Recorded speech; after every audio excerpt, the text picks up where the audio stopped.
Le quatuor à cordes jouait doucement en arrière-plan pendant que j'ajustais la robe bleu marine simple que j'avais choisie pour le mariage de ma cousine Emma. Rien de trop voyant, rien qui détournerait l'attention de la mariée. Cela avait toujours été ma façon de faire, me fondre dans le décor, laisser les autres briller, garder la tête baissée et travailler. Mon père, Robert Hartley, se tenait près de la fontaine de champagne dans son smoking parfaitement taillé, entouré comme toujours de ses associés d'affaires. À 58 ans, il imposait le respect dans chaque pièce qu'il entrait. Vice-président senior des opérations chez Meridian Industries, le plus grand conglomérat industriel de la ville. Il avait bâti sa réputation sur un leadership décisif et une foi inébranlable dans les critères traditionnels de réussite. Depuis l'autre bout de la salle, je le regardais gesticuler avec animation, racontant probablement pour la 100e fois ce mois-ci l'histoire des bénéfices records du dernier trimestre. Ma mère, Patricia, se tenait à ses côtés dans sa robe de créateur, hochant la tête au bon moment tout en scrutant la salle à la recherche de personnes plus importantes avec qui réseauter. Mon frère Marcus s'approcha de moi, une flûte de champagne à la main, sa femme Christina accrochée à son bras comme un accessoire de luxe. À 35 ans, Marcus incarnait tout ce que nos parents avaient espéré d'un fils. Un MBA d'Harvard, vice-président chez Goldman Sachs, un appartement en attique sur la 5e avenue et une épouse dont la famille possédait la moitié de Martha S. Vineyard. Alex, dit-il, utilisant le surnom que je détestais. Je suis surpris que tu sois venu. Je pensais que tu serais trop occupé avec ton petit projet informatique. Je pris une gorgée de mon vin, laissant le commentaire me glisser dessus comme de l'eau sur du verre. Je ne raterai pas le grand jour d'Emma. Christina éclata de rire, un son semblable à des carillons dans une tempête. Marcus m'a dit que tu faisais quelque chose avec la technologie. C'est intéressant. Est-ce que ça rapporte? Avant que je ne puisse répondre, ma sœur Victoria nous rejoignit. À 32 ans, elle était l'autre enfant prodige de la famille. Avocate à succès dans l'immobilier, mariée à un chirurgien, 2 enfants parfaits inscrits dans les écoles privées les plus prestigieuses de la ville. On parle du passe-temps d'Alex, demanda Victoria, avec cette pointe de condescendance familière dans la voix. Maman a dit que tu vivais encore dans ce minuscule appartement en centre-ville. Quand est-ce que tu vas te poser et trouver une vraie carrière? J'avais entendu des variantes de cette conversation depuis 8 ans. Depuis que j'avais refusé le poste prestigieux en conseil chez MC Kinsey que papa m'avait obtenu grâce à ses relations. Depuis que j'avais choisi de poursuivre un doctorat en informatique quantique au lieu de suivre la voie toute tracée qu'ils avaient imaginée pour moi. Ce qu'ils ignoraient, c'est que mon petit projet informatique avait révolutionné la correction d'erreurs quantiques, menant à des avancées majeures en puissance de calcul, susceptibles de changer le monde. Ce qu'ils ignoraient, c'est qu'il y a 3 mois, j'avais fait la couverture de Forbes dans leur classement des 30 de moins de 30 ans, qui réinventent la technologie. Ce qu'ils ignoraient, c'est que ma start-up, Quantum Dynamics, venait de recevoir une offre de rachat de 2,8 milliards de dollars de la part de Microsoft. Mais j'avais appris depuis longtemps qu'en montrant mes cartes trop tôt, je ne récoltais que plus de questions, plus de tentatives pour contrôler mes choix, plus de pression pour rentrer dans leur moule de réussite. Je me débrouille bien, dis-je simplement. Marcus ricana. Vivre de paix en paix dans un studio, ce n'est pas ce que la plupart des gens appelleraient bien se débrouiller. C'est Alexandra, corrigeai-je, même si je savais qu'il allait, comme toujours, l'ignorer. La conversation fut interrompue par la voix tonitruante de papa de l'autre côté de la pièce. Il approchait avec un homme plus âgé et distingué que j'avais reconnu grâce à Business Week, Jonathan Peton, PDG de Meridian Industries. Le grand patron de mon père, l'homme qui contrôlait sa carrière. Jonathan, dit papa en posant une main sur mon épaule avec une fausse chaleur, je te présente ma plus jeune fille, Alexandra. Il marqua une pause, et je ressentis le poids familier de sa déception. C'est ma fille décevante, celle qui travaille dans un truc de technologie. Les mots frappèrent comme à chaque fois, une petite douleur camouflée par des années d'habitude. Je gardai mon sourire, tendant la main à monsieur Peton. Enchanté de vous rencontrer, monsieur. Jonathan Peton me serra la main, étudiant mon visage avec l'intensité de quelqu'un qui essaie de raviver un souvenir. Ses yeux se plissèrent légèrement, puis s'écarquillèrent. Il sortit son téléphone, faisant défiler rapidement ce qui semblait être une application de magazine. « Attendez, dit-il, la voix excitée. Ce n'est pas vous? N'êtes-vous pas la génie de l'informatique quantique du Forbes de ce mois-ci? » Le visage de mon père perdit toute couleur lorsque Jonathan leva son téléphone, affichant la couverture du magazine. C'était bien moi, portrait professionnel sur fond d'équation quantique, avec le titre. Alexandra Hartley, la jeune femme de 28 ans qui a résolu le plus grand défi de l'informatique quantique. Le silence qui suivit fut total. La flûte de champagne de Marcus resta suspendue à mi-chemin de ses lèvres. La bouche de Victoria s'entr'ouvrit légèrement. La main de Christina se resserra sur le bras de Marcus comme si elle avait besoin de soutien. Papa fixa l'écran de son téléphone, puis me regarda, puis à nouveau l'écran. C'est impossible. Dr Alexandra Hartley, poursuivit Jonathan en lisant l'article. PDG et fondatrice de Quantum Dynamics, l'entreprise qui a développé l'algorithme révolutionnaire de correction d'erreurs quantiques, considéré comme l'avancée la plus significative en informatique depuis le microprocesseur. Il leva les yeux vers moi avec une véritable excitation. C'est toi qui as résolu le problème de cohérence. Je hochai lentement la tête. Entre autres choses. Mon Dieu. Jonathan se tourna vers papa, qui avait l'air foudroyé. Robert, as-tu la moindre idée de ce que ta fille a accompli? Son travail va révolutionner tout, de la découverte de médicaments à la modélisation financière en passant par l'intelligence artificielle. Toutes les grandes entreprises technologiques du monde veulent obtenir une licence pour sa technologie. Marcus retrouva sa voix le premier. Alexandra, tu n'as jamais dit que tu avais réussi. Tu ne m'as jamais demandé, répondis-je doucement. Tu as juste supposé. Victoria s'avança, ses instincts d'avocate prenant le dessus. L'article dans Forbes, il date de quand? Il a été publié il y a 3 semaines, répondit Jonathan à ma place, voyant que je gardais le silence. La même semaine où Microsoft a annoncé le rachat de Quantum Dynamics pour.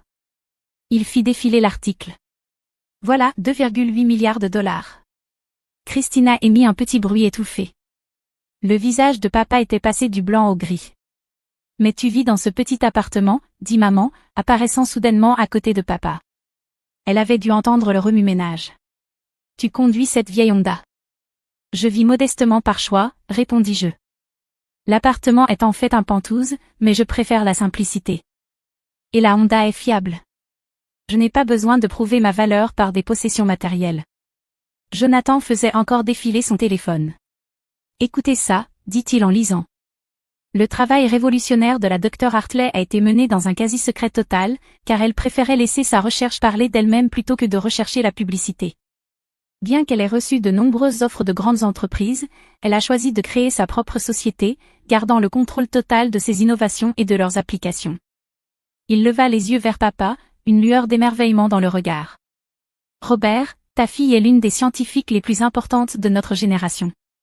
La technologie qu'elle a développée pourrait résoudre le changement climatique, révolutionner la médecine, transformer les communications mondiales. Il s'interrompit.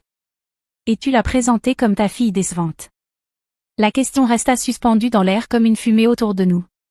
D'autres invités au mariage avaient commencé à remarquer le remue-ménage. Je voyais Emma, radieuse dans sa robe de mariée, nous observer depuis l'autre bout de la salle avec curiosité. Papa ouvrit la bouche, la referma, puis l'ouvrit de nouveau. Nous ne savions pas. Parce que vous n'avez jamais demandé, dis-je calmement. Vous avez décidé il y a 8 ans que, puisque je ne suivais pas votre chemin tout tracé, j'étais un échec. Vous n'avez jamais envisagé que je pouvais construire quelque chose de plus grand que ce que vous pouviez imaginer. Marcus reposa sa flûte de champagne avec des mains tremblantes.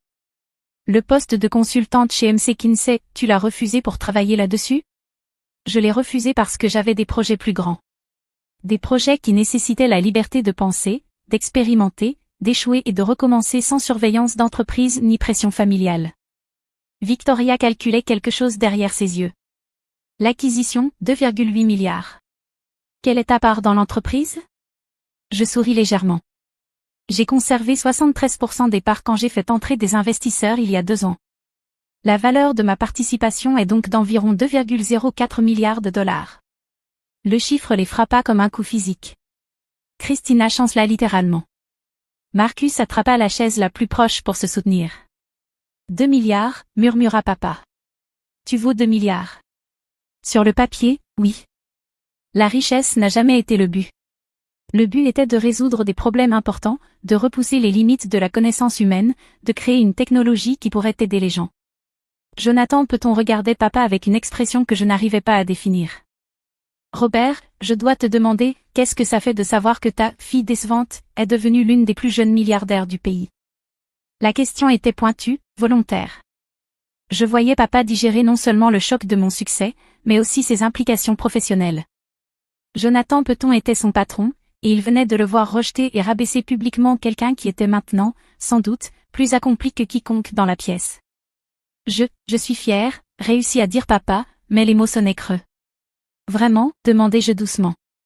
Parce qu'il y a 3 heures, tu disais à tante Margaret que tu aurais au moins espéré que je trouve un mari, puisque j'étais manifestement incapable de me débrouiller seule financièrement.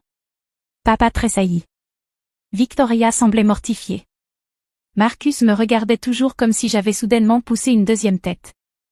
Alexandra, intervint maman, prenant ce ton doux et diplomatique qu'elle réservait aux situations sociales délicates. Nous avons toujours été fiers de toi. Nous ne comprenions tout simplement pas. Vous ne compreniez pas parce que vous n'avez jamais essayé de comprendre, l'interrompis-je. Chaque fois que j'essayais d'expliquer mon travail, vous changiez de sujet ou vous disiez que je perdais mon temps. Chaque réunion de famille devenait une intervention sur mes choix de vie. Jonathan observait cet échange avec fascination. Dr Hartley, si je peux me permettre, quels sont vos projets maintenant? L'article de Forbes mentionnait que l'acquisition par Microsoft incluait une clause vous permettant de poursuivre vos recherches. J'acquiesçai.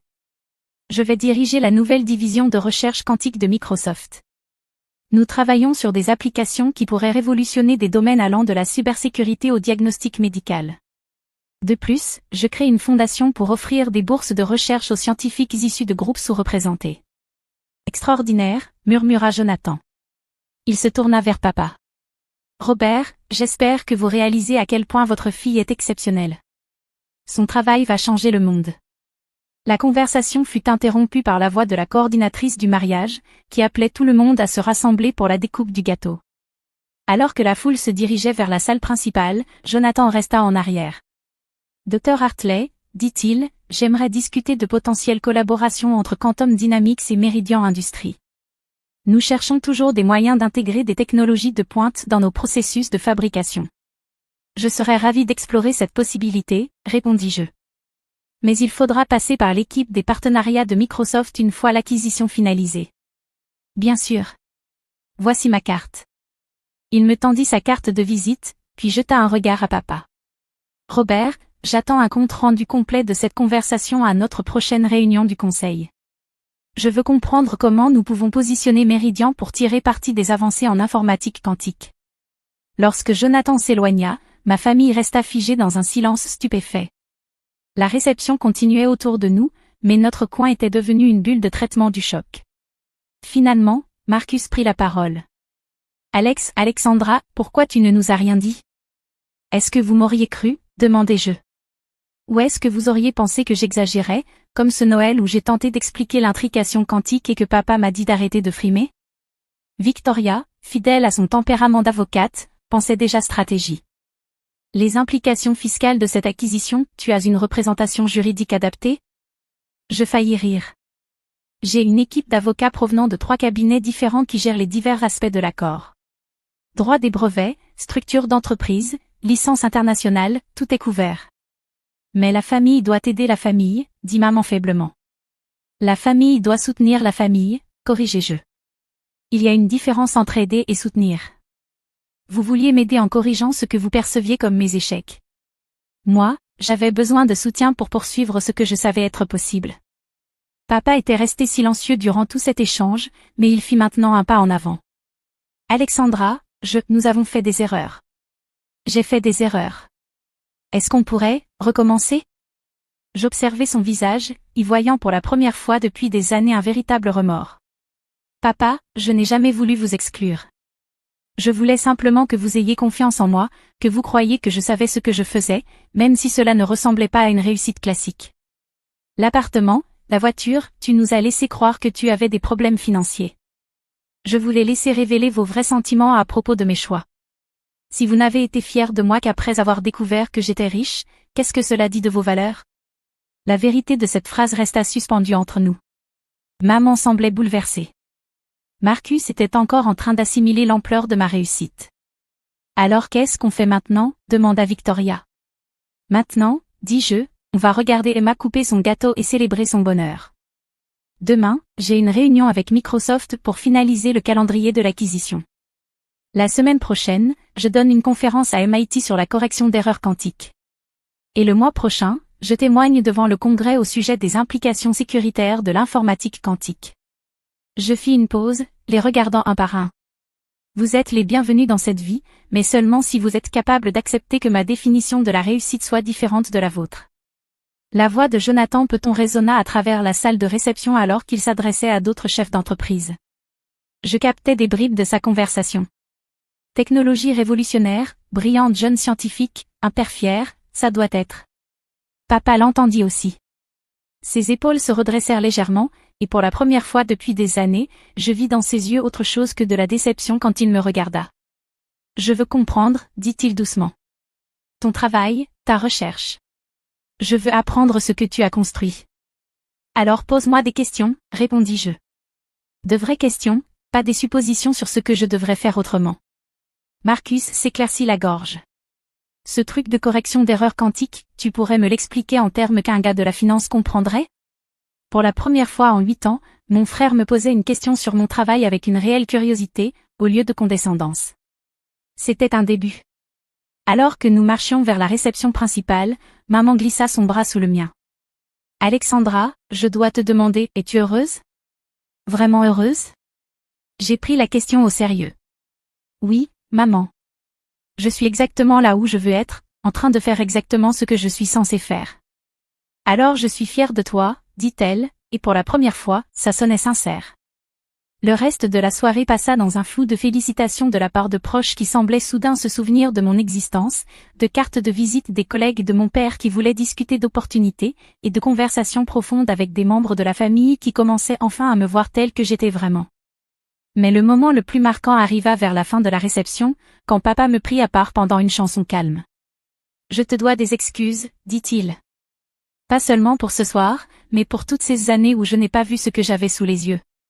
Je sais, répondis-je simplement. Comment je peux me rattraper? Je repensais à tous ces dîners de famille où j'avais essayé de partager mon enthousiasme pour des expériences révolutionnaires, pour qu'on me dise que j'étais trop technique. À toutes les fois où ils avaient suggéré que je gaspillais mon éducation. À toutes ces conversations qui commençaient par « Quand est-ce que tu auras un vrai travail ?» Commence par croire en moi, dis-je. Même quand tu ne comprends pas ce que je fais. Surtout quand tu ne comprends pas. Il hocha lentement la tête. Marché conclu. Alors que la soirée touchait à sa fin et que les invités commençaient à partir, Jonathan Peton revint vers moi une dernière fois. Dr Hartley, je dois dire que c'est le mariage le plus intéressant auquel j'ai jamais assisté. Votre père est un homme chanceux, qu'il le réalise ou non. Merci, monsieur Peton. Une dernière chose, ajouta-t-il en baissant la voix. J'étais sérieux à propos des opportunités de collaboration. Meridian Industries cherche toujours à rester en avance sur les courbes technologiques. Peut-être pourrions-nous planifier une réunion formelle? Je souris. Mon assistante vous contactera la semaine prochaine. Alors qu'il s'éloignait, papa apparut à mes côtés. C'était Jonathan Peton qui manifestait un véritable intérêt pour travailler avec l'entreprise de ma fille, dit-il avec de l'émerveillement dans la voix. Oui, c'est bien ça. Je commence à comprendre que je t'ai peut-être sérieusement sous-estimé. Tu commences seulement, taquinai-je doucement. Il rit un son que je n'avais plus entendu diriger vers moi depuis des années. Touché. Le trajet du retour fut silencieux, mais d'un silence différent de d'habitude. Au lieu de la tension familière des attentes non comblées et des déceptions mutuelles, il y avait quelque chose de nouveau, la possibilité. Mon téléphone vibra avec un message de Marcus. On peut déjeuner cette semaine? Je veux vraiment en savoir plus sur ton travail. Vraiment écouter, pas juste faire semblant. Puis un de Victoria. J'ai lu ton article sur Forbes en ligne. Je ne savais pas que l'informatique quantique pouvait avoir un impact sur la recherche juridique. J'aimerais en discuter un jour. Et enfin, un de maman. Je suis désolée qu'il nous ait fallu autant de temps pour te voir. Te voir vraiment. Je t'aime. Maman. Je souris, regardant les lumières de la ville alors que mon chauffeur naviguait dans le trafic nocturne. Demain, je me réveillerai dans mon appartement en attique et je continuerai le travail qui m'avait toujours animé. Mais pour la première fois depuis 8 ans, je ne le ferai plus seul, rejeté par ceux qui étaient censés me soutenir sans condition. Parfois, la meilleure des revanches n'est pas de prouver aux gens qu'ils ont tort. C'est de leur donner la chance d'être fiers de qui vous êtes vraiment, au lieu d'être déçu par ce qu'il pensait que vous deviez être. La couverture de Forbes n'était que le début. La véritable révolution avait lieu ici, une conversation à la fois, une question sincère à la fois, un moment de compréhension véritable à la fois. Ma famille était enfin prête à rencontrer la personne que j'avais toujours été. Et moi, j'étais prête à les laisser faire.